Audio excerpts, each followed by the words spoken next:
सृजन घोटाले को लेकर बड़ा उलटफेर हुआ था। बिहार की राजनीति में सत्ता पलटी थी और सत्ता के बाद जो कहा गया कि नीतीश कुमार शायद जेल जाएंगे, अब इसको लेकर एक बार फिर सियासत तेज हो गई है। जहानाबाद के पूर्व सांसद डॉक्टर अरुण कुमार ने सीबीआई जांच की मांग की है और इन्होंने चिट्ठी लिखा है प्रधानमंत्री नरेंद्र मोदी को, अमित शाह को। जानना बेहद ज़रूरी है कि आखिर जो मामला शांत पड़ गया है उस पर अचानक से हमला क्यों? देखिए, सीबीआई जांच चल रही थी। सीबीआई जांच चलने के दौरान केपी रमैया चार्जशीटेड हुए और केपी रमैया से अंतरंगता माननीय सुशासन बाबू का जगजाहिर है। वो जिलाधिकारी थे भागलपुर में जब सृजन घोटाला अपने चरम पर था। उनको बचाने के लिए वीआरएस दिलाया गया, उनको बचाने के लिए वीआरएस दिलाया गया। जांच को प्रभावित करने के लिए उन्हें लोकसभा का उम्मीदवार बनाया, इतने ईमानदार आदमी को। और घोटाले से बचाने के लिए ये सारे उपक्रम किए गए माननीय नीतीश कुमार जी द्वारा। जब घोटाले से बचाने के लिए किया गया तो कहीं न कहीं सीबीआई का हाथ नहीं जा रहा है जो घोटाला कराने में थे, जिसके लिए मुख्य तौर पर यहाँ का finance minister, deputy CM Sushil Modi और सीएम नीतीश कुमार जी जिम्मेवार हैं। 31 मार्च को ट्रेजरी बंद होता है। लोगों को पता होना चाहिए कि 31 मार्च हमारे खजाने से कितना पैसे का गोलमाल हुआ है। ये वर्षों वर्षों तक घोटाला होता रहा और दोनों हमारे सुशासन के लीडर जो भ्रष्टाचार पर लंबी चौड़ी बखान रोज करते हैं, इन लोगों ने खजाना लुटवाया। आखिर सीबीआई इनसे पूछताछ क्यों नहीं कर रही है? इसलिए मैंने प्रधानमंत्री जी को, चूँकि भ्रष्टाचार पर लड़ने का पूरा भरोसा दिलाते हैं देश के आवाम को, बिहार को इस कंगाली की स्थिति में जो राज्य का खजाना लूटते लोग रहा, इनको बचाने का उपक्रम सीबीआई कर रही है, यह स्पष्ट है।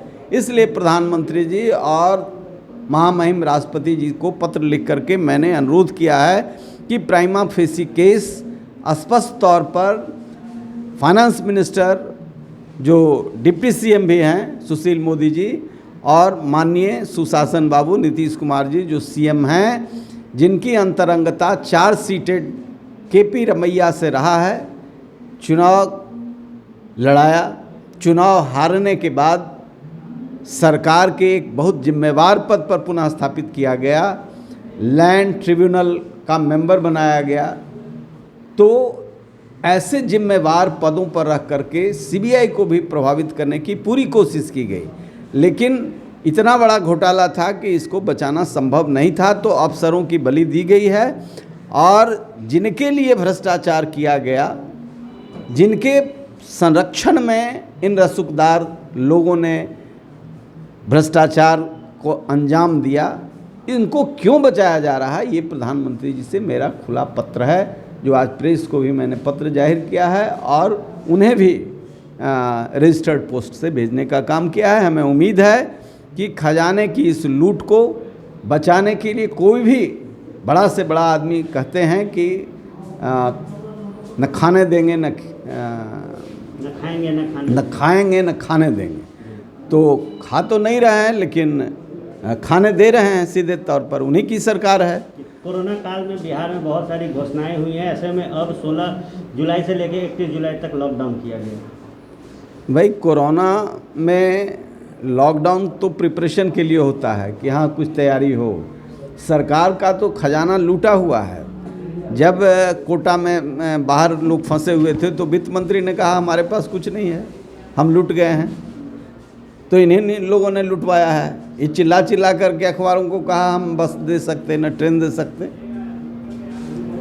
तो ऐसे आपराधिक मामलों में सीधे जिसकी जांच पहले इकोनॉमिक ऑफेंस डिपार्टमेंट कर रहा था, एसआईटी बिहार कर रहा था, उसके बाद दबाव पड़ा तो सीबीआई किया।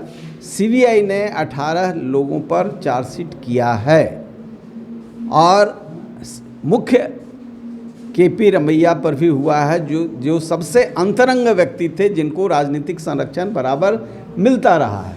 ऐसे परिस्थिति में निश्चित तौर से सीबीआई को फ्रीडम मिलनी चाहिए केंद्र सरकार द्वारा, गृह मंत्रालय द्वारा। अमित शाह जी को भी हमने चिट्ठी लिखी है कि जहां जीरो टॉलरेंस भ्रष्टाचार का है, राज्य का, गरीब राज्य का इतना बड़ा खजाना लूटा गया और आप सीबीआई को कहीं न कहीं आपके दबाव में है, जो इसका हाथ आगे ऐसे रसूखदार राजनीतिक आर्थिक अपराधियों पर नहीं जा रहा है। धन्यवाद।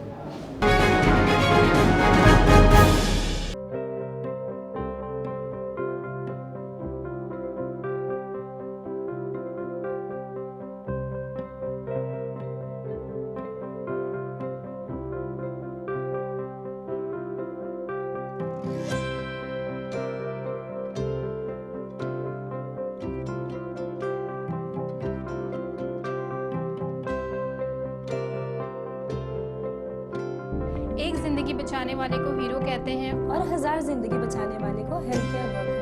Our heart never hardens, our temper never tires. Our touch never hurts. We value what we do. We at Paras work for cause, not for applause. Lockdown के समय, लॉकडाउन के बाद हम हैं आपके साथ।